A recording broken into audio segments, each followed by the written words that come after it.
you were the VP of Twitter. Obviously, Donald Trump has just been booted off Twitter permanently. What do you think about that? There's a 70-year-long study out of Yale University looking at what the secret of longevity and happiness is. And the secret of longevity and happiness is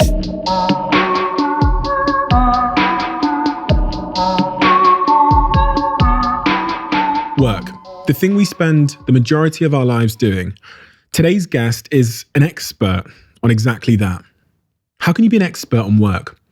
Bruce Daisley spent the last 5 to 10 years studying what makes work joyous, what makes it miserable, how we get burnt out, and what matters the most when it comes to work. He's been named one of the most influential Londoners in the UK. He's been named as one of the most influential Britons in the United Kingdom. Bruce Daisley's book, The Joy of Work, became the best-selling business hardback book in 2019. He has his own podcast, so he's one hell of a talker as well. And as the world has transitioned over the last 10 months to this Zoom-centric remote working lifestyle, I think now is a great time to ask ourselves the question, what makes work enjoyable? How can we get the most out of work? How do we avoid burnout? And how do we maximize our motivation? Bruce has the answers. So without further ado, my name is Stephen Bartlett, and this is the Diary of a CEO. I hope nobody's listening, but if you are, then please keep this to yourself.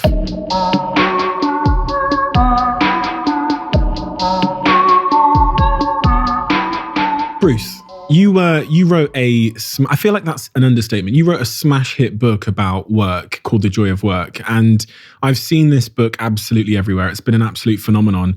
So, considering the fact that the world has fundamentally shifted over the last 9-10 months because of this pandemic, and the way we work has changed so much, I wanted to get your view of this remote working Zoom sort of working culture that has now been forced upon us.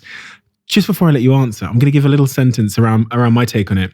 I hate it. And when in March, when we were forced out as a CEO of a business to tell my employees that we're going to be working from home, and we have this amazing office which gives us all this community, I know that about 50% of my workforce liked the idea, but I 100% hate it for a number of reasons. What's your take?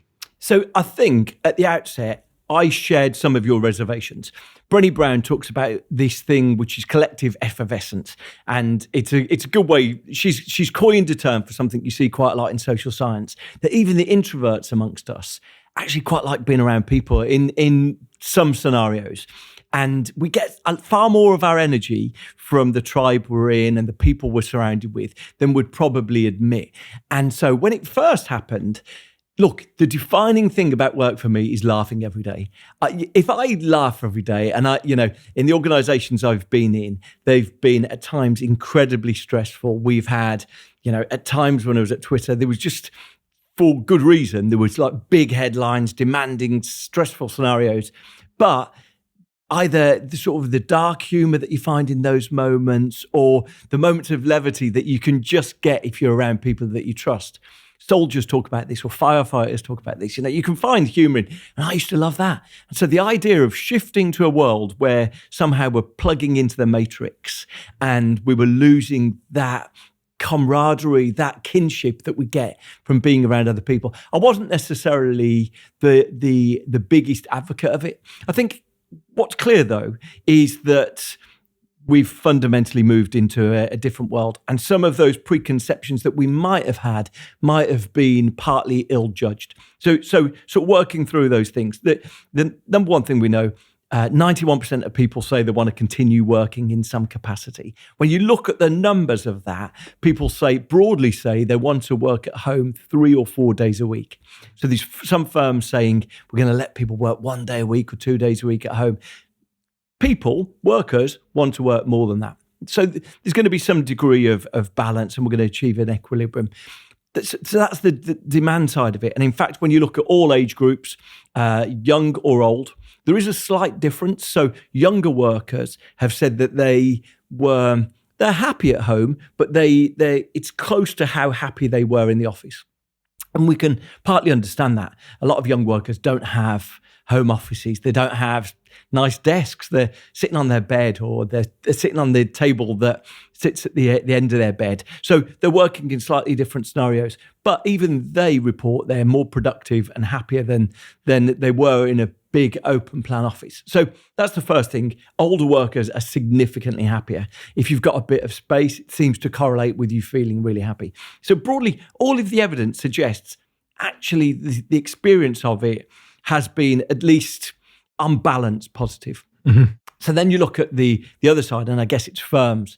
And there's really growing evidence that firms are recognizing that something has fundamentally changed. Bloomberg did something interesting. The business people, they did an analysis of all the earnings calls. So all these transcripts of like big bosses reporting to shareholders what they think is going to happen. And Bloomberg say that already about 1 in 8 firms are talking about making their offices smaller. The FT did something where they said about half of British firms are already talking about their offices being smaller. So whether it's that demand side or whether it's that supply side, almost certainly we're going into something that's going to look and feel a bit different to what we were used to before. If you had to guess, I completely resonate with that. I think even for our organization, we realized how much money, I'll be honest, how much money we could save by not having an office, because it's not just the rent, it's the cleaning, the electricity, it's the food in the cupboards, the maintenance of what was a 20,000 square foot office in Manchester. And you strip back those costs, and it was that you were forced to realize that it is possible for there to be another way. And I think at first we were skeptical that our business could run completely remotely. Then we realized it could. And then we moved into phase 3, which was like, okay, but what have we lost now? And it was definitely a phase 3 thing, because in phase 2, we're like, oh, everything's fine. In phase 3, we're like, now we've got a problem because we've lost the sense of community that our company was giving to our employees. And for a company like ours, community was a huge part of our value add. We are the stereotypical like millennial office with like the slides and the bullpen and the freedom and a real sense of strong community where pretty much everyone lives together. And so in phase 3 of this sort of mental journey, what we saw, and I actually resigned just after in about September time, what we saw was a bit of an exodus of our employees, because now they're sat at home, they're looking at their to-do lists, and they're now thinking the remuneration or the value I'm getting from this job is this amount of money, and I'm doing these set of tasks. So now I think I can get more money down the street at that place that has no working culture, whilst I'm still going to be sat at home, and it will be a similar set of tasks. And it was astonishing. It was astonishing how many people, being completely honest, because I have no reason not to be honest, we almost never lost good people. The month just before and after I left, we lost the largest number of employees we've ever lost by a factor of 10. Yeah. And it's fascinating. So let's look into that, because you're spot on. These are the big themes that are emerging now. Firstly, how can you make people feel like they're part of something when the old way they felt part of something was the energy they had when they're around people, right? There is some buzz, and it's not an exaggeration. I've chatted to some of the world's leading experts, and they say good workplaces do have a buzz to them. They have almost like this tangible energy.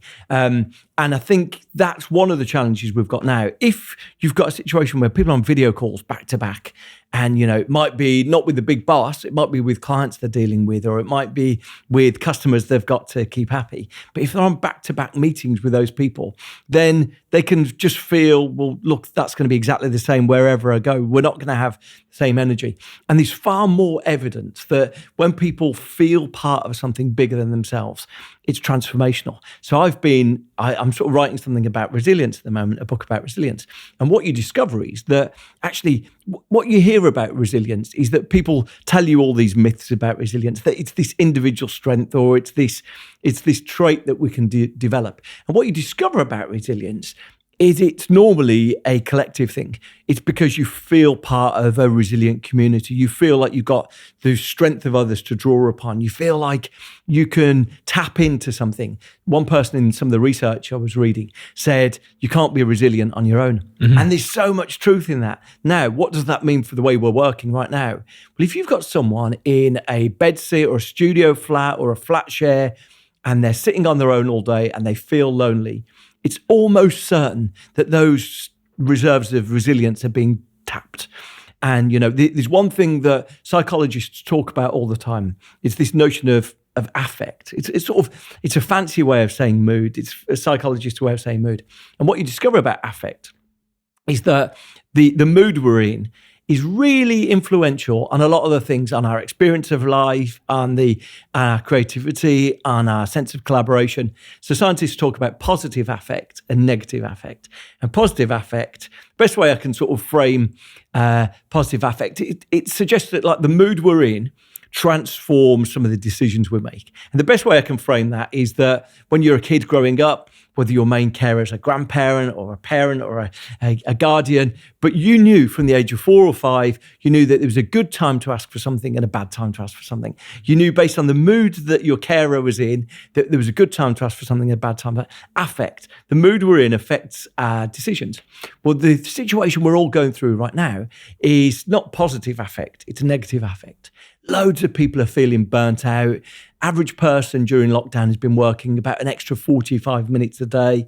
That's on the back of the average working day has gone up by 2 hours in the last 10 years. So people are finding themselves in this lonely, unaffiliated, disconnected sense of exhausted burnout. Mm-hmm. So it's no wonder people are quitting their jobs because they just don't feel like the good version of them that they used to feel like. You know, the contrast as well. So this idea of contrast where you can remember how your job used to be. And if your job used to be a 10 and now because a central part of what made it a 10, say the community or the culture in the office or, you know, that sense of camaraderie or that sense that, you know, you were a group of people working together towards a goal. Now you're kind of sat in your bed, sit on your own on the end of your bed doing a to-do list. If your company was a 10 because of that culture and it's now dropped down to a 6, something in my mind makes me think that those companies will actually hurt more versus the companies that were like an 8 before and are now a 6. And that's part of what I think with our company, Social Chain, because culture is such a big thing that people must be thinking, oh my God, what the hell is this? Being sat alone. And we try, I think, you know, I can't speak to the company now because I'm no longer there, but I know there was ample efforts as with all companies to do these like Zoom bingo things. And that lasted a month before everyone got sick to death of that. But you mentioned the word burnout there. A very popular phrase, a topic of much mystique as well, I think. I saw your TED talk about the topic of burnout, and I saw your thoughts there. I guess my question is, what causes burnout in your view? Yeah, there was a really interesting book that just came out last year, and it was based on a successful article that had sort of blown up on BuzzFeed by a woman called Anne Helen Peterson. And she talked about, the premise of her article, really good article worth searching for, is that the millennials are the burnout generation. I read this. You remember that one? I think maybe you shared it. Right, there's all these matches, burnt out matches. Yeah. And what she said is, she'd encountered it as a journalist. She's thinking, oh, I'm feeling something. I wonder if I could capture it. And she was thinking, is there such thing as errand paralysis? So what she means by that is that she was getting to the end of like these productive working days, and then she would get back to her flat and she would open a bill, or she had something she needed to do, and she just didn't have the energy. This high-performing, really successful person didn't have the energy to get those things done. And so she was thinking in her head, is this some sort of weird sort of duality that you can be really accomplished at one set of things, but you can't at others? She started looking into it and she realized it's not that you're avoiding one thing, you're just exhausted. And her lesson was that anytime we treat our energy as infinite, that's when burnout comes. And we so often do it. We treat the idea that we can work all the time. And the best examples I can give you are the ones where we actually check in on ourselves. So I used to find myself, day job, working at Twitter. I worked at Twitter for 8 years. I used to, when I was especially guilty of this, I used to have back-to-back meetings on Monday. What's the consequence of back-to-back meetings? Your inbox is exploding. It's absolutely overloaded. And so I used to get home on a Monday night, get myself a cup of tea, deal with all my domestic responsibilities, and I would sit there and work and do emails for about 4 hours and just try and catch up with what I was doing. And quite often I would check myself, and about 9 o'clock, I'd be spending as much time changing the music as I would doing emails. Or one long email that's like a 2-pager. Who sends these emails? These criminals sending long emails. But I'd find myself reading this, you know, that feeling where you read it, I'll just read that again. And then read it again. And what you discover, there's science for this. It's called ego depletion. And the people who look into this say that our brains are sort of far more finite, far more limited than we might imagine. Our brains are far closer, if you want a metaphor for it, our brains are far closer to the batteries on our phone than the infinite broadband that we normally deal with. So your brain's sort of got a certain amount of charge in it, and when you use it. And so the way you'll witness this is maybe you walk into a situation and someone asks you a question at the end of a long day or whatever, and you're like, hang on, can you just give me a minute? Just give me a minute. Or someone asks you something really complicated just as you're about to go, okay, hang on, can you just give me... But effectively, our brains are sort of far more finite. So once you recognize that, you start thinking, okay, I wonder if that should influence the way I think about doing my job. And of course, burnout is one of the things where we don't treat our energy as finite. It is finite, but we don't treat it like that. And the end result is then we just feel like we're running on empty, we're running on vapors. And so when you look into it, the World Health Organization recognized burnout as a real phenomenon. And they say that burnout is all about when our energy feels spent, when we feel emotionally exhausted. They talk about this other thing called depersonalization, where when you're really burnt out, you don't necessarily construe other people as full and empathetic individuals, but sometimes you're a bit sort of dismissive of other people, or you're a bit reductive of their motives, or you start seeing people around you as an annoyance. So in the old days, if you ever found that the person you sat next to, their chewing or their tapping was driving you crazy, that can be a little bit of an example of depersonalization. So it's a real phenomenon. I think, to my mind, it makes you rethink the way you work. So if you knew, okay, the most I can do every day is 8 productive hours of work. And you can, there are evidence to suggest you can do more than that. But if you started treating it like that, and said, maybe actually, if I'm honest, it's not 8 really high intensity productive hours, but maybe it's 5 or 6 really good hours. And then, other stuff is dealing with email or dealing with phone calls. I suspect it would change the way you made decisions. And you see evidence of this. Barack Obama used to have someone who followed him round, Barack Obama never chose his lunch in 8 years because this person just made all his decisions for him. And you see Albert Einstein said something similar. Einstein used to wear that same outfit every day. Mm-hmm. And it was because he knew when he got to his lab, when he got to the place he was making decisions, he knew that if he went there and he hadn't cluttered his brain with all these little micro decisions, he just felt a bit more imaginative, inventive, creative. So we see evidence of it in other people's behavior. But normally when it comes to us, we don't treat our brains like that. We don't treat it like something we need to protect, our energy to protect. We tend to treat our energy as infinite. But that's why burnout comes. Does the type of work, you talked there about 8 hours or 5 hours or whatever it might be, does the type of work you're doing and the amount of intrinsic motivation you have or joy you get from it impact your likelihood of being burnt out? Yeah. Because that's what I suspected in my life, because the people that I've seen that get burnt out, and this is all anecdotal and there's no scientific evidence really to support these assertions, but people that I've seen get burnt out the most are typically, especially during the lockdown, working alone often freelance, often doing a repetitive task, usually doing things that aren't that enjoyable. And I had a friend actually come here and sit on the sofa, which I've talked about, I think, in the last few podcasts. And he basically told me that he was feeling a bit burnt out and he was struggling to get out of bed and go and do his work in the morning. He's a freelancer working on his own in his house. He used to work within teams during pre-pandemic. And I was saying to him, like, think about the things that make your work enjoyable. And what are the things about work that are intrinsically motivating to you? All those things have gone right now. So now you're just left with waking up alone, sitting in front of a computer, and maybe because your intrinsic motivations or the intrinsic joy of your work has been stripped, maybe you're now encountering burnout. I think that resonates with me as well to some degree. Like, if I've ever got close to feeling unmotivated or quote unquote burnt out, it was when I was doing things alone, pre-social chain, on my own, just for money. Well, there's a couple of things there. So 2 things. So like this, I think, is all related to resilience. So there's 2 things there. The first thing is that the evidence we have is that when we feel an absence of control, we generally feel more burnt out. So let's think of examples. And the research on this, some of the best research on this is about nurses. So very timely for the moment we're in right now. When nurses choose to work extra hours, or you might have known friends when you were doing jobs before your career where, I used to work in fast food, and some of those dudes used to work 14-hour shifts, and you're like, wow, where do they get the energy? But they were electing to do it. And the evidence we have is that when people choose to do those things, it often impacts them less. They feel like they've got control over it. Mm-hmm. So, these guys who used to work with Burger King with me, and they were doing 100-hour weeks, but because they were choosing to do it, because it was really important for them to afford a car, to do things, what you discover is that when you're electing to do it, it does seem to give you some degree of protection. Mm-hmm. So control is a really important part. The more control we feel over our lives. So why might you now be feeling burnt out?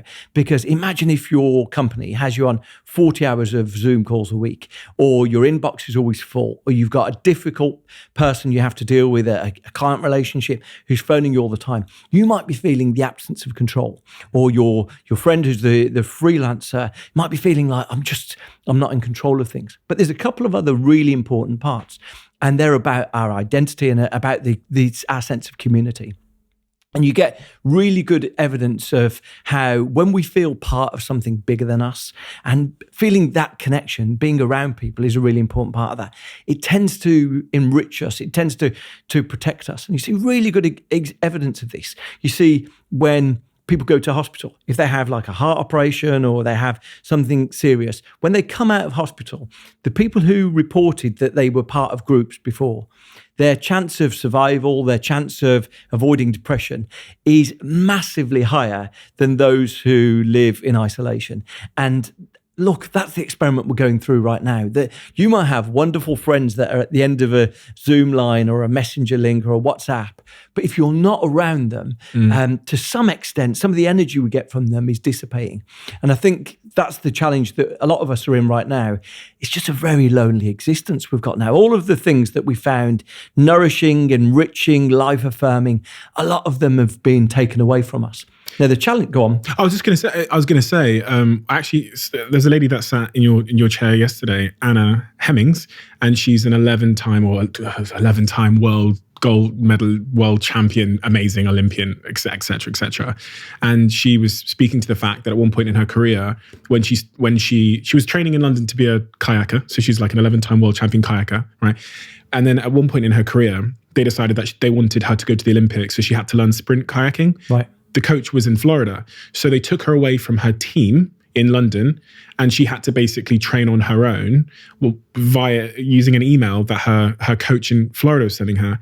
And after doing that for a couple of months, she got chronic fatigue syndrome. Wow. So she was out for 2 years. Wow. She said she couldn't lift her hands and shampoo her hair. And the thing that brought her back was the realization that taking away her from her team as someone who was a bit of an extrovert and got her energy from people had set off a bunch of alarm bells in her body. So the reason that she managed to recover and come back and win more world titles after 2 years of literally having this chronic fatigue syndrome was by realizing that and putting her back with her teams and changing her training, which I just thought, what a metaphor for what we're going through, right? Right? And it shows how the mind is so intrinsically connected to the body. Yeah. People don't think that loneliness or removing you from your tribe can disable your body or your energy. But although there's remarkable amounts of evidence on that. So there's a woman in the US called Julianne Holt-Lundstadt who's done like a colossal survey, and she says loneliness is the equivalent of smoking 15 cigarettes a day. Yeah. And so, it has this big impact on us.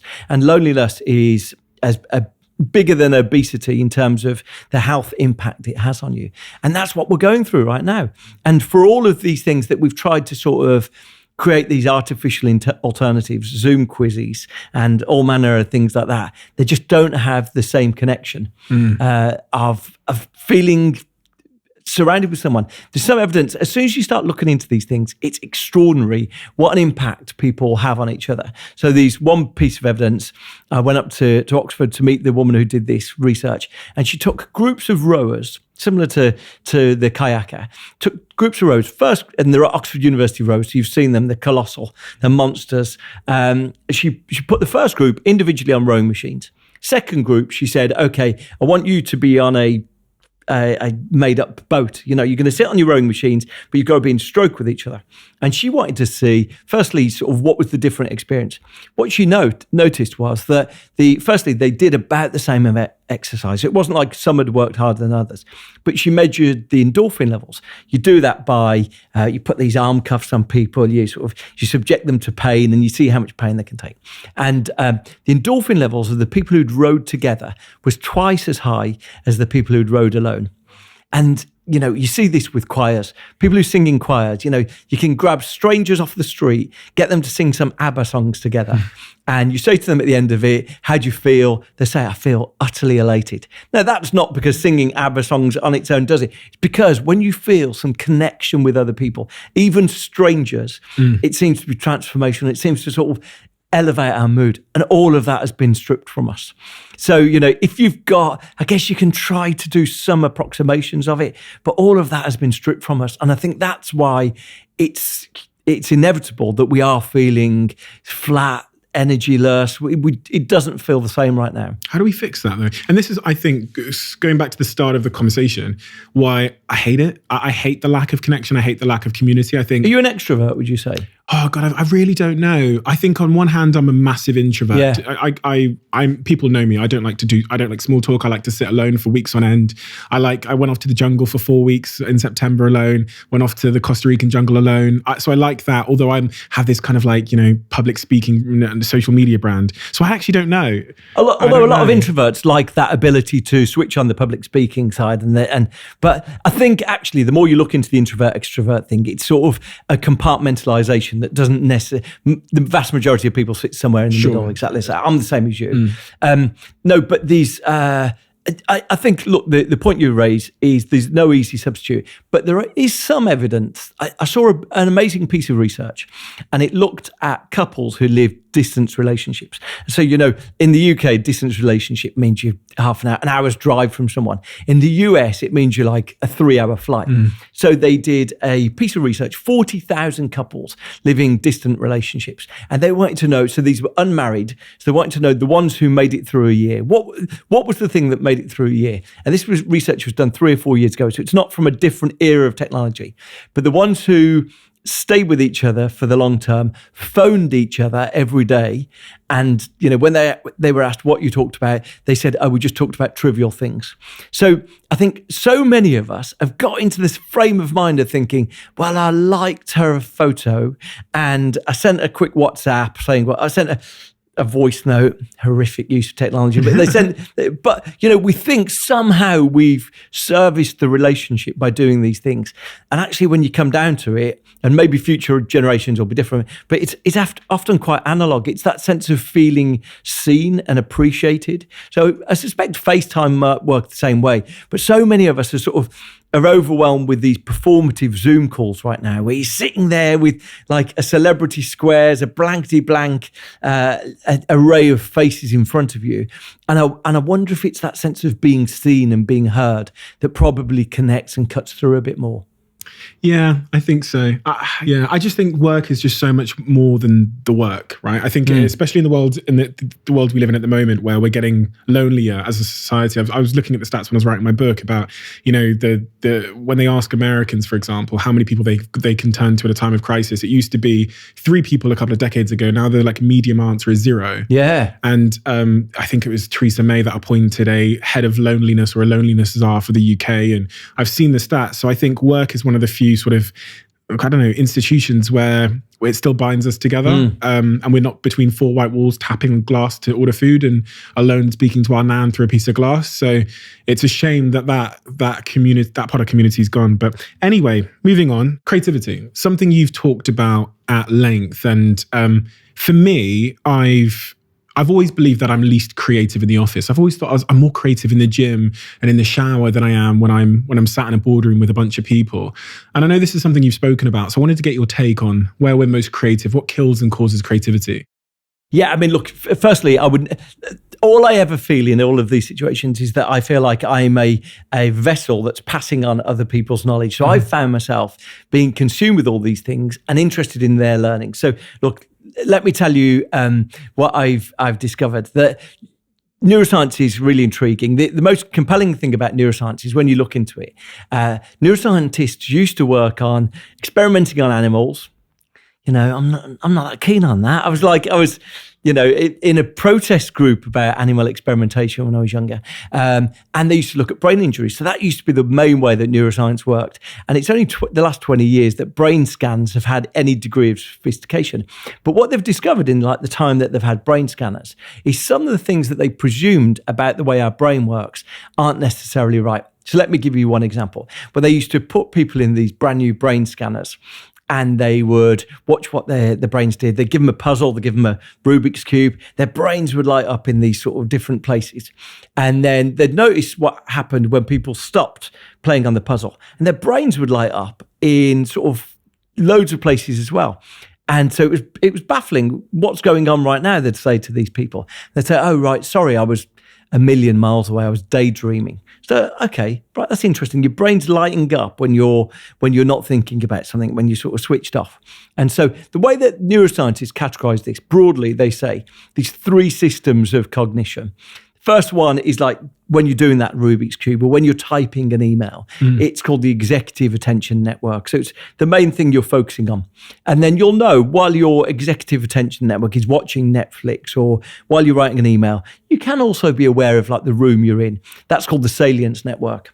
And the third, so there's three of these systems. The third one is that one when you're daydreaming, the one where you're a million miles away, the one when you're in the shower. Which is called the default network. But what we discover is that people generally report having their best creative ideas, not when they're frowning into their laptop screen, but when they're in these default mode situations. So you might have it in the old days, if you're on a train somewhere, or on a plane somewhere. Loads of people, I've got a friend who says she has all her best ideas staring out the windows of planes. Yeah. And so, if that was you, then this year has been an uncreative year.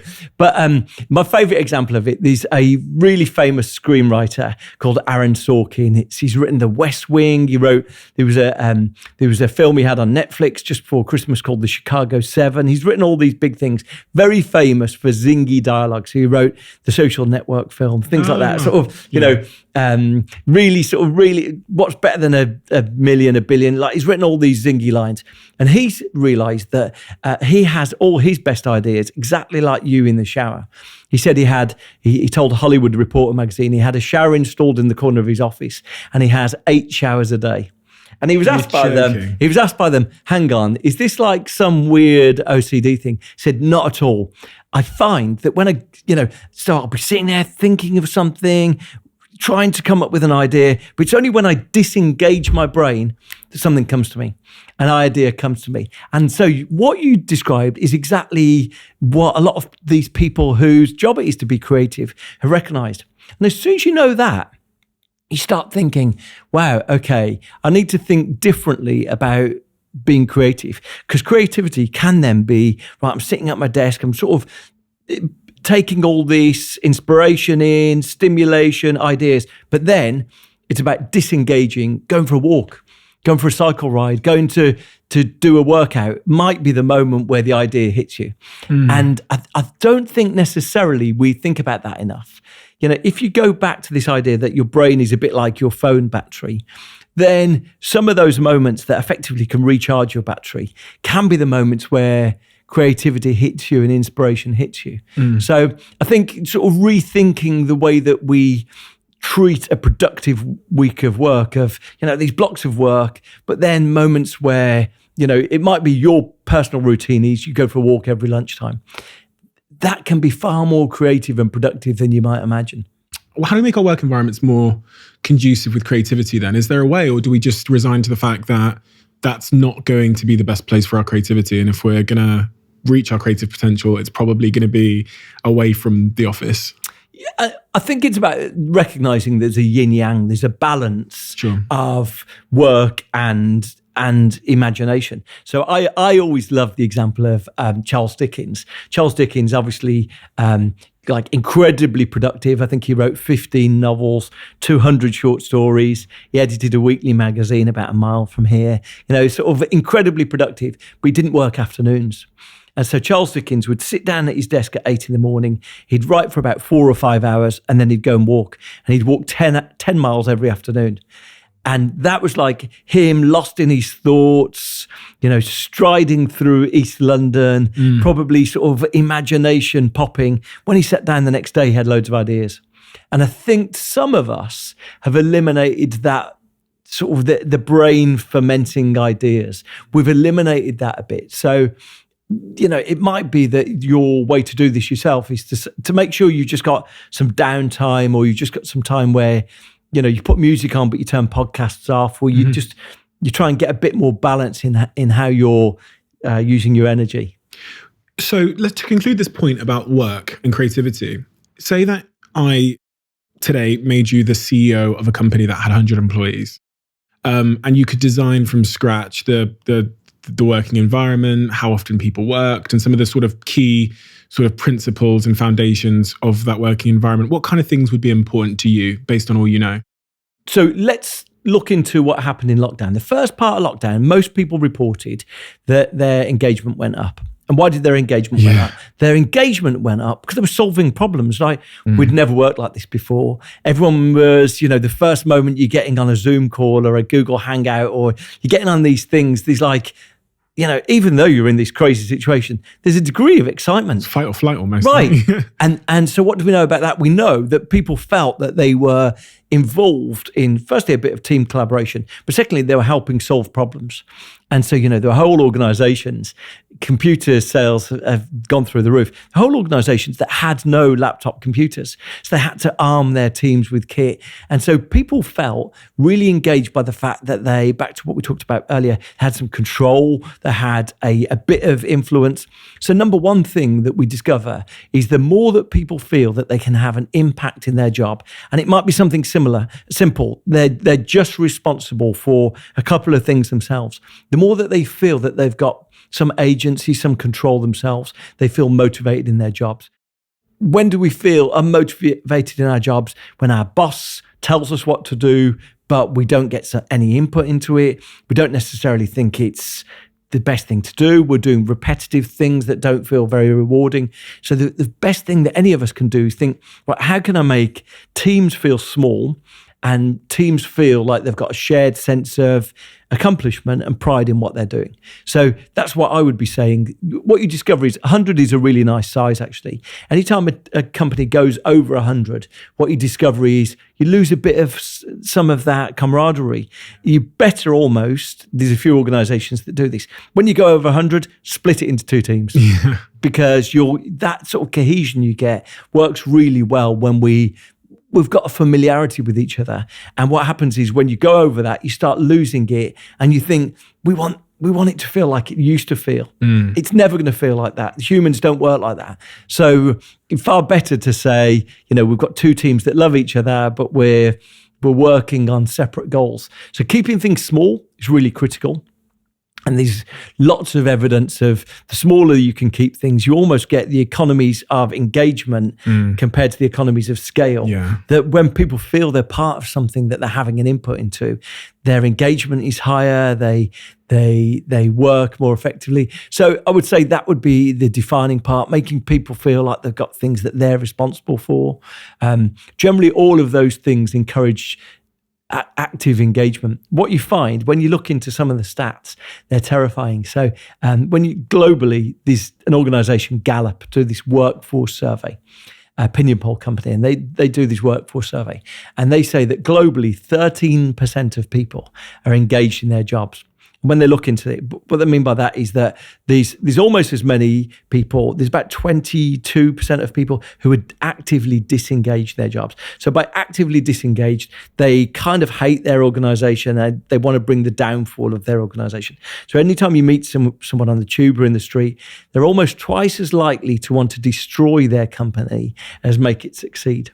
But then the vast majority of everyone else, over 50% of people, are just disengaged. They're not actively disengaged, they're just passively disengaged. So work for most of us is something that sort of feels arduous. We don't necessarily enjoy it. We don't necessarily value the decisions. And you'll know, as someone who's run a company where culture was the defining thing, you'll know that when you get it right, it can be this superpower. Yeah, where you're on high octane fuel compared to the energy can feel low otherwise.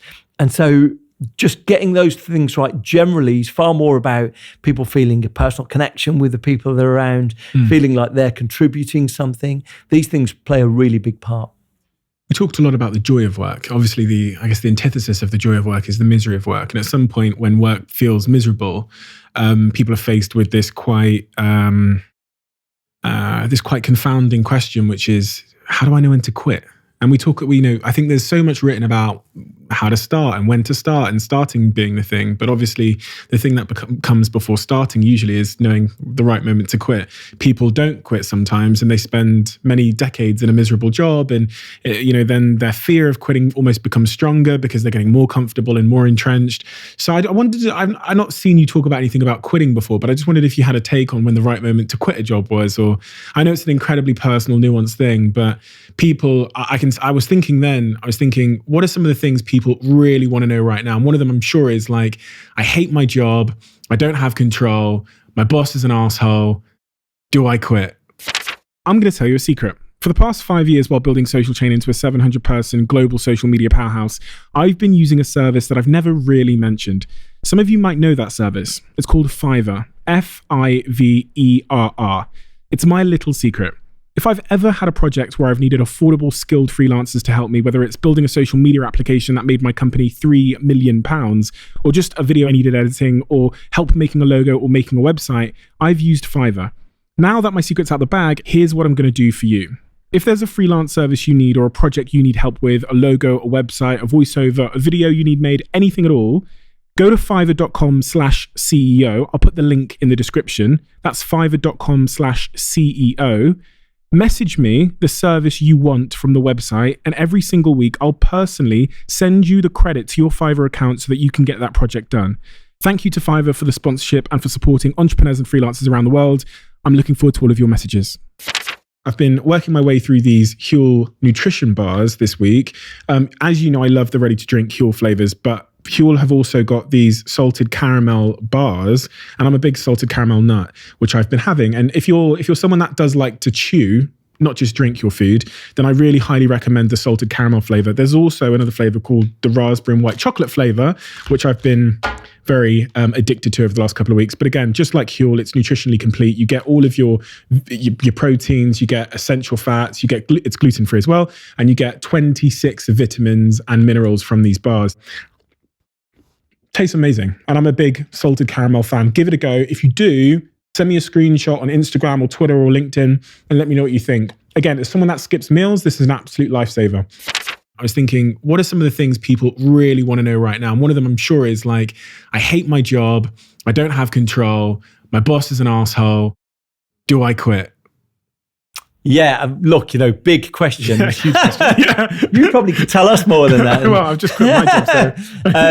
I think the critical thing about that is probably checking in with yourself and asking, do I feel any sense of reward from my job? Obviously, it's not a great time for anyone right now to be debating doing something that makes them economically precarious. Mm-hmm. So you don't necessarily want to risk something that is going to put you in a difficult situation. But I think, evaluating our jobs, generally when you look into the research, when you say to people, have you had a good day at work, it generally comes down to whether people feel pride in their organization and whether they feel like they've made meaningful progress in something they've been working on.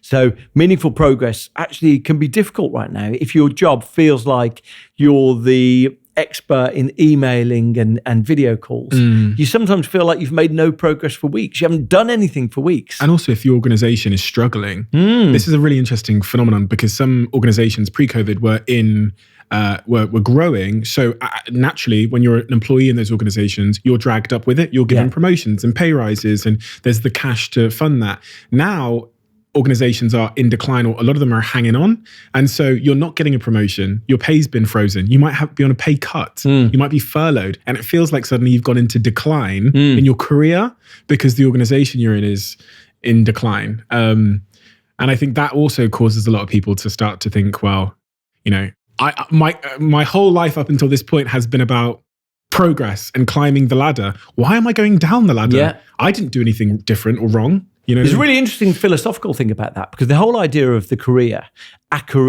is an invention of the last 40 years.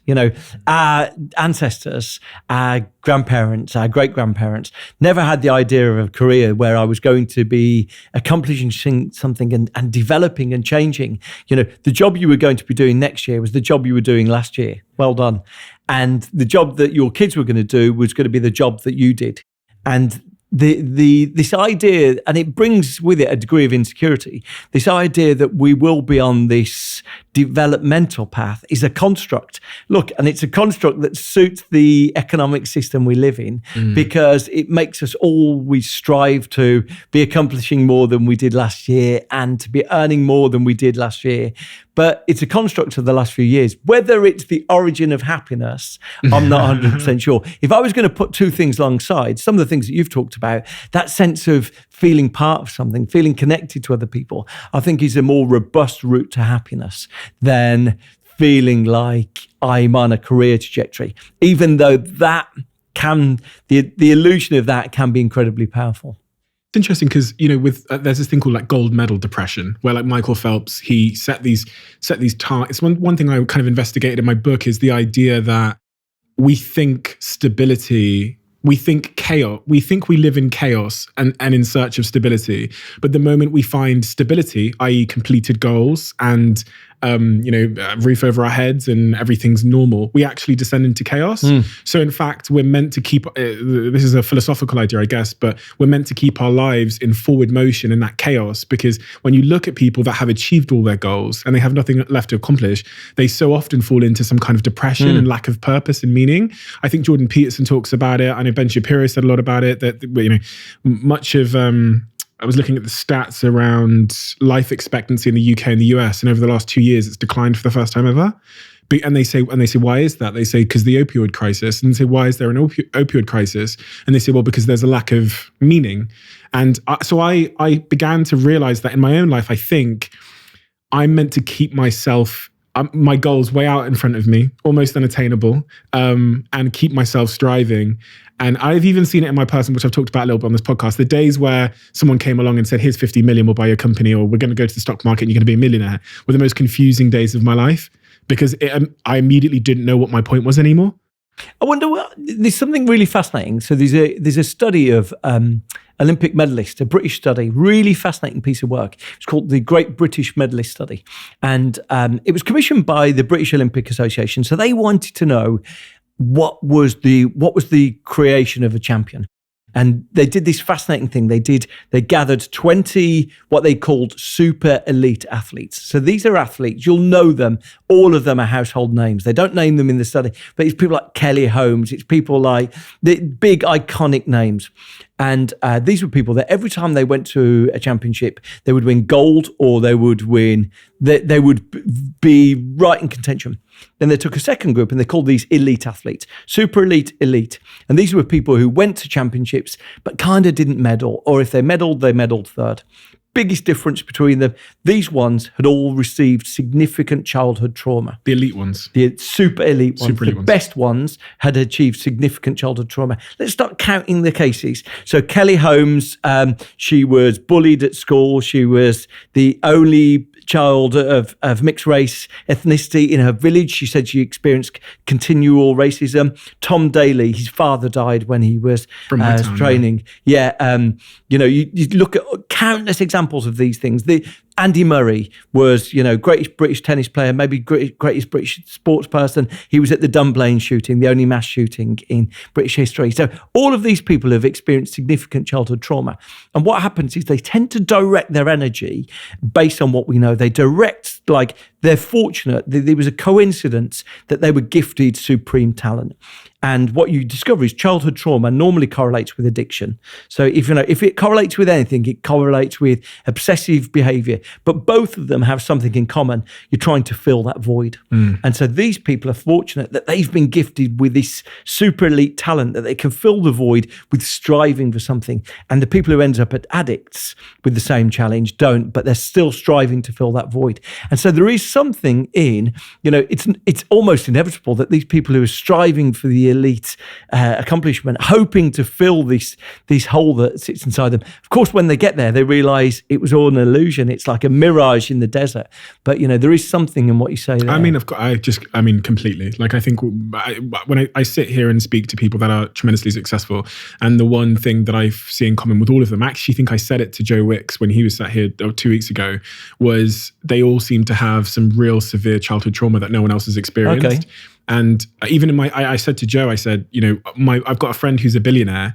He's not happy, but he has had this deep obsession since he was a kid because of some things that happened with his father, and his father making him feel that he just wasn't enough or he wasn't adequate enough, which have made him obsessive about success to the point where it's unhealthy. And he's got there now. He's a billionaire, but he's not happy at all. He's tremendously unfulfilled. The same with Eddie Hearn. Eddie Hearn was on this podcast a couple of weeks ago as well, and he is the most relentlessly obsessed person I've met.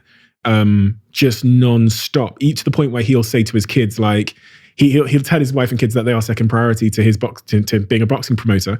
You ask him where that's come from. He said, my dad always made me feel like I wasn't enough. It's really interesting, though, because it depends. I'm intrigued then how these people pay it forward, because Andre Agassi, supreme tennis player, great tennis player, married to the greatest, up there equal greatest tennis players of all time. He's married to Steffi Graf. And he says that his dad bullied him constantly. His dad was never happy. The only place his dad, who was a Persian, Iranian cab driver, could afford to own a tennis court was in Las Vegas. So they moved to Las Vegas, and his dad bullied him into becoming a tennis player. And Andre Agassi, fantastic autobiography, wrote about how much he hates tennis, hates it with every single bit, every fiber in his body. And he says, I will never do to my kids what my dad did to me. And so it's like this really interesting origin of success is the thing that propels you, this driving force that propels these people who just keep going relentlessly. Is it something missing rather than something extra? And I think that's the interesting conundrum. And I don't think it's predictable. And this is the thing, because I think you think, okay, well, if someone has trauma, they're going to become successful, or they're going to become an addict. Or if someone has a upbringing that lacked empathy from their parents, then they'll become an arsehole or a serial killer. But in the case of Joe Wicks, he talked about how he looked at the doors in his house and they all had fist holes in them. His dad was an addict. His mum had these problems, and he is the single most empathetic person I've ever met. When they announced the third lockdown, he does a live stream crying his eyes out, not because of him. He's fine. He's saying, I'm feeling the pain of people losing their jobs right now. And you think, well, if your dad was, you grew up in a home full of domestic abuse, and violence, how can you become the most empathetic person that I've ever encountered? Genuinely empathetic, this guy.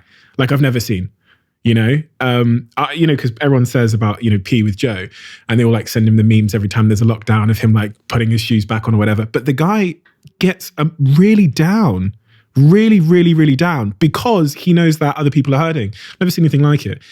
However, here's my question. So we talked about childhoods making people very interesting.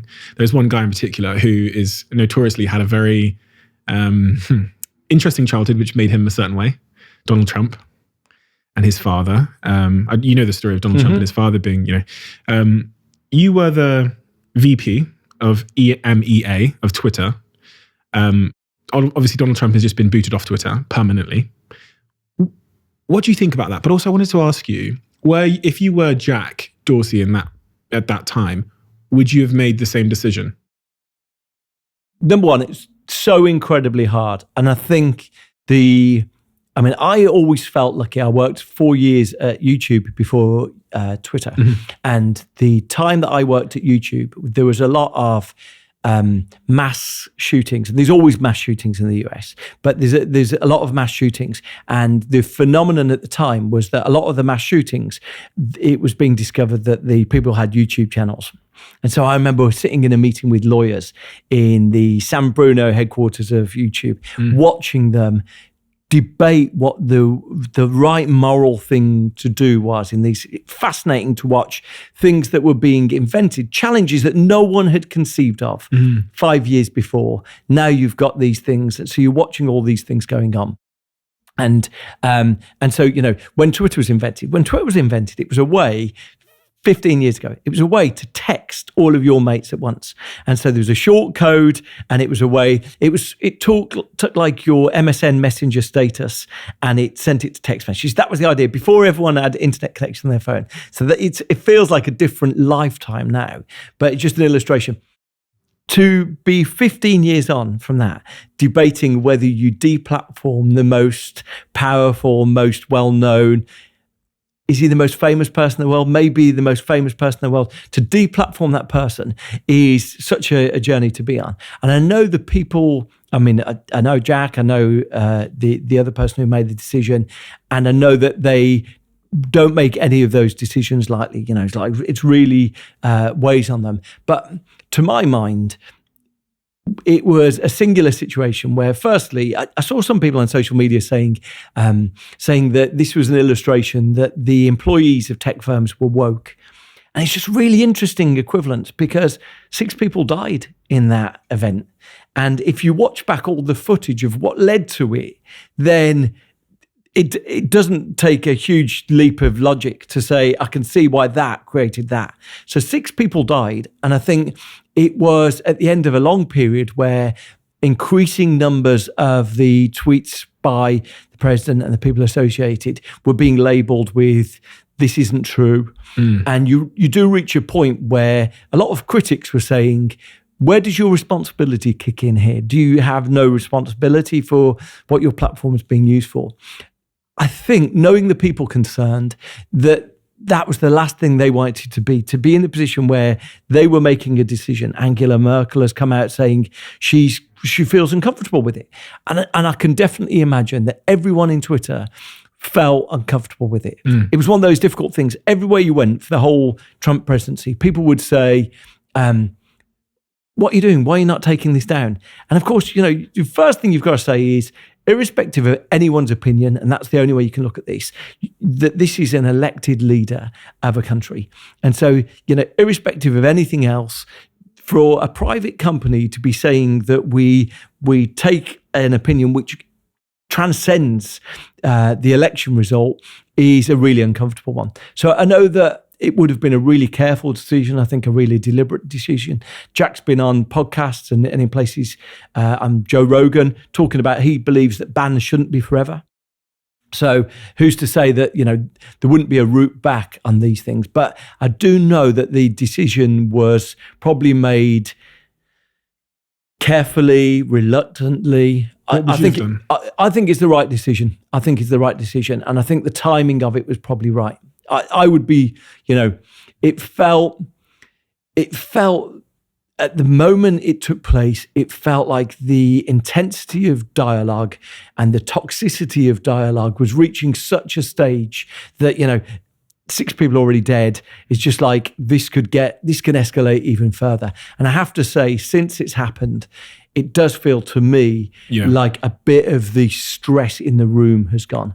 Someone said something about, I think President-elect Biden said that, a natural order of things, you don't think about your leaders every day. you kind of know they're there. You've got context that they have an awareness. But, this sense of peril where you're thinking about your leader and what might happen every day just contributes to bad mental health. It's not a healthy place for us to live in. So, I would guess that there would always be a route back for people, even if they've had a permanent ban. Jack said that, but I do think it was the right decision.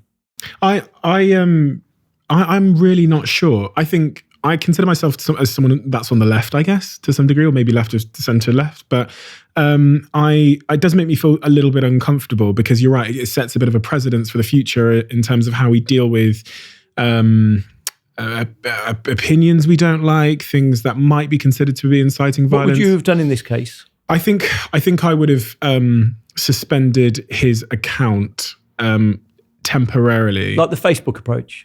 Yes, I think that was probably a better approach, all things considered. I think because Trump is a very unique, very powerful individual, I would have also had someone. I'm not sure if this happened, but someone from Twitter contact his team and really have a dialogue about it and lay out that we can't allow our platform to be a place where we're like denying the election results and therefore inciting, these kinds of things, and basically do. And I would have used this suspension period, I think, to have that conversation. But I think the removal it sets a bit of a strange precedence. And I did wonder before this moment, social media is very left. It's a very like a liberal place. I think if you were to just look at social media, you would think that the Labour Party are always going to win. Typically as well, because you think? I think so, because I think that's more a reflection of who you follow. Maybe, because that's a good point. Yeah. I definitely think there's plenty of pockets of people who are huge Brexit supporters who clearly, I mean, the numbers say that there's more of them. Yeah, but it's just I think the Brexit and the Conservative narrative is less akin to like the virtue signaling that you're rewarded for on social media. So if I say a lunchbox is for all, everyone's, but if I was to, I might even lose my job or be cancelled or be criticised if I said, oh no, we don't need to give as much money to the NHS or something. So it just seems like the sort of left talking points are a little bit more acceptable on social media, and the right ones might make you lose your job or get you cancelled, or you know what I mean? I think it's about tonality rather than perspective. I mean, look, absolutely, it's not going to play well if you're in the market for likes to say that I think we need a tighter fiscal policy and less benefits for people. It's going to play differently. I wouldn't necessarily agree that the platforms have a specific bias, though. I think, of course, it's my echo chamber. Yeah, generally, I've witnessed plenty of strong opinion on both sides. Like this, it was my job to try and ensure there was a degree of good conversation in those things. And I've probably not seen that because I've only seen my own little echo chamber, and I'm young. I'm surrounded by very left people in my organization and stuff. So I probably surrounded myself with that narrative a bit more. But I've always felt that. Where does social media go from here? I mean, it feels like it's a really pivotal moment. We've got this big case with Facebook at the moment in the US where they're trying to, considering breaking up Facebook, and we've got Trump being banned from Twitter. We've got Parler being pulled from the App Store and Amazon Web Services. It feels like we're in a bit of I don't know, maybe we've always been in this constant debate of what social media is and where the lines are, but what are some of the big changes you see coming to? Look, I think it's pretty clear that regulation's coming in some capacity. I think, to be honest, most of the big organizations would welcome it. When it comes to choosing to deplatform people, whether they're the president or whether they're troublemakers, having some rules that are agreed by an independent authority would be welcome for most of those platforms. I think, it's really uncomfortable when organizations are losing sleep. Being on the inside, it's really uncomfortable when you're losing sleep about, should we be doing this? Can we be doing this? How do we account for doing this? Jack Dorsey did a series of tweets a couple of nights ago trying to, he's formidable, I think, trying to demystify how decisions are made. It's a no-win. Almost everyone who reads it will be critical of it. But, he's trying to say, look, this is how we reach that decision. I think there will be a degree of regulation. I think that's probably a good thing. I suspect some of the big groups will be broken up. And, Facebook and Google, I think, will probably be broken up. And the question will be whether they are willing to embrace that and do it, and all of the shareholders and all of the users and all of the people who work there benefit, or if they resist it. And, the lessons of Microsoft, Bill Gates and Steve Ballmer will say, we lost 10 years of our company because we spent 10 years resisting regulation, resisting control. Had they just given up to that, Microsoft's in a good place again, I think, biggest company in the world again. But, they would have been in a better place to avoid those things. So I think regulation's probably coming. I think it's probably a good thing. Do you think they're going to break up Facebook? Yeah. You think they will? Yeah, in the next 5 years. Really? So you think they'll force Facebook to sell WhatsApp or Instagram or something? Yeah, or both. Yeah. Really? Almost certainly. I would guess YouTube will be sold from Google as well. Really? Yeah. Blimey, that's crazy. Better go sell my Facebook stock. Is it better for a consumer? So, number one, if you own any of those shares, every time that these breakups, all of the value of the firms is worth more than the constituent parts. So, from a shareholder point of view, it's a really good idea to pick the right moment, but break yourself up. And it's good from a consumer point of view. I often sit there, big YouTube consumer. If you're a YouTube consumer, you sit going, hang on, this used to be like the big daddy of video. They've missed TikTok, they've missed Twitch, they've missed like all of these big opportunities that YouTube was right in the box seat for. They've missed all of them. Why? Because big firms generally are slow and don't innovate. And so it's better for everyone if you've got people experimenting, doing new things. If you've got a layer of regulation over the top of that, saying these degrees of norms of behavior that you expect, it's much better for everyone. And it's really exciting, I think. In the case of Facebook, Mark would respond to that and say, we've got 10 years or 15 years, whatever it is now, of experience moderating terrorist content and, really, horrific types of content. We've built AI systems, which are the best in the world. And we're we're spotting 90% of posts before they're reported. And this has taken us, decades and billions of dollars of investment to get to this point. If you take Instagram and put it in the hands of an Adobe, they don't have that experience. They don't have that data, that they don't have the AI systems, and so it's not going to help for misinformation. And it's misdirection, though, isn't it? I mean, that specifically, if someone is saying we have developed machine learning that can do these things, that sounds like a marketable product.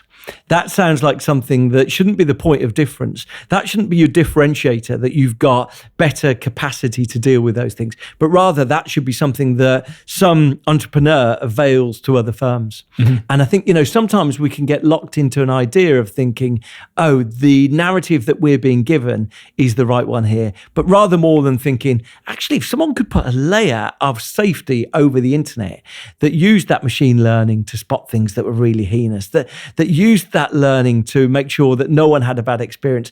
Wow, Pinterest could use that. LinkedIn could use that. TikTok could use that. It should be something that everyone could plug into their products. And then you immediately start saying, wow, there could be gaps in the market for new products here. Maybe there's a version of Twitter that's mega safe. Mm-hmm. Maybe there's a version of Instagram that just has a different aspect to it. So, my view would be, absolutely, we've learned these things. But the notion that somehow that safety of experience should be a proprietary benefit rather than something that is afforded to everyone is just, I think, a bit of deception, a bit of misdirection. The other talking point Mark Zuckerberg would rebuttal you with is because I've looked at his arguments for not breaking up Facebook. He says, well, what have we got a monopoly in? We're not as big as iMessage in messaging. We're not as big as this platform for, he rattles through the platforms and says, what are we bigger? What are we the monopoly on? And he says there's tons of competition. We've got TikTok at our heels, Pinterest, Twitter, Google, these platforms. So he says, where is the monopoly here? And I found that kind of compelling. I know, again, it's a bit of misdirection, but I can't tell you what Facebook have the monopoly on. Yeah, well, firstly, monopolies don't have to be more than 70%. I think by the rules for monopoly in the UK, it's like more than 20, 30% of a market. So, really? so to be monopolistic, you don't have to be dominant. But, when you've got 3 of the top 5 apps, you start questioning whether there is a degree of undue influence. Look, I've got no dog in the fight. My view personally is that I suspect these firms will be broken up. And the question then becomes, do you serve your employees better? Do you serve the people who use your apps better? Do you serve the state of society better by just going with that and saying, well, let's do it, but let's do it joyfully, get on with it? And I suspect, personally, I think, some of these organizations are going to be presented with the challenge. Some of them will go, okay, we'll break ourselves up, and others will say, actually, we're gonna persist with this. And just the lesson of Microsoft is you lose 10 years of your life by resisting. Talk a lot about the joy of work. And we've talked a lot about, your past experiences at YouTube and Twitter. What is next for you? When you're thinking about what's going to give you joy from work in the future, what are you thinking about? I'm writing a book about resilience. Are you able to tell us the title? Yeah, or? I mean, it's the title is a big ongoing discussion, so I'm not at that stage yet. Which is just all about the things we've talked about, how resilience is actually a collective thing rather than an individual thing. I've really enjoyed sort of doing things like that. I'm doing a couple of things on climate change. So I worked with an organisation last year. Al Gore's. So I'm working with Al Gore's Climate Reality now. But I did something with an organisation last year that's trying to reduce our plastic footprint. And, so there's a few things like that. And I really enjoy those things because I think they're non-linear. I think, what success looks like is really hard to judge. And it's all about sort of trying to achieve things. So I did something through October where I presented into about 170 different companies. I presented climate change into 70 different organizations. And, connections have started from that. So the Al Gore's Climate Reality is, Al Gore did that film, An Inconvenient Truth, about 15 years ago. Probably saw it in school. My dad made me watch it. Right. Sat me down and said to my brothers and sisters, you got to watch this. And he's turned his work on that into an organization. And it used to be you had to pay $7,000 to go and be trained in Las Vegas. Now he's in the era of Zoom. He said anyone could be trained on it for free. Really? So I trained. The only commitment you have to do is you have to commit to spread the word. So hence I did about, all these presentations, getting out and spreading the word. And that's really energizing, sort of, because I think a lot of us feel a certain way towards climate, but feel powerless about what can we do. So I've done a bit of that. Hopefully I've got a few more things coming along on that. So will you ever get back into the world of social networking? I really want to avoid doing that. So that's why I'm sort of working hard on podcast and writing, because if I can pay the bills doing that, full-time jobs are really demanding. And, my social media consumption remains, I'm a huge user of Twitter, I'm a huge user of TikTok. And so my social media consumption is still there. I just don't want to work in those organizations again. Why? Just, they're really exhausting. Like you work really hard. I had so much fun working at Twitter and YouTube before, but, you do long days, especially working with California. You're up in the morning and you're working late at night. So I don't want to really go and work in a big company again. I'm going to conclude this podcast by just asking you, for you and from everything you know about the joy of work and what makes work joyful and fulfilling, if you had to just focus on one thing that was the most important factor for you in work, what would that be? And there's a 70-year-long study out of Yale University looking at what the secret of longevity and happiness is. And the secret of, it studied these guys for like the whole of their lives. And the secret of longevity and happiness is love and friendship. And I think work is far closer to that than we might imagine. When we feel a connection with the people we work with, it makes everything worthwhile. And I think hidden in all the chat about productivity and strategy and market fit and USPs, we lose the fact that when we feel most motivated by work, it's when we feel like we're doing it with other people. And so that's it for me. A great day at work was when I laughed 12 times. And, and it felt trivial to mention that. It felt like, oh, why do you love your job? To mention that I just love these people, I love being around these people, I'm energized by these people, feels really embarrassing to admit. But I think that's the secret of it. When we feel part of something, our jobs can feel defining, they can feel part of our identity. Bruce, thank you. That loops perfectly round to the start of the podcast and my expression that I think remote work is hell. So, but also it's something that, I've come to learn over the last 9 months, and I'm sure a lot of other people have. Thank you so much for all the work you've done on work generally, because I think it's a conversation not a lot of people are having or breaking through with. And some of the ideas you deliver in your book and just generally in your content across YouTube and your social channels, LinkedIn, your articles on there, I think really are helping to dismantle a conventional and sometimes toxic framework for how work has to be. So on behalf of someone that works and has teams, I want to thank you for that, because it's been it's a value that the world needs. But also thank you for the conversation today. Thank you. It's an absolute pleasure. Thank you.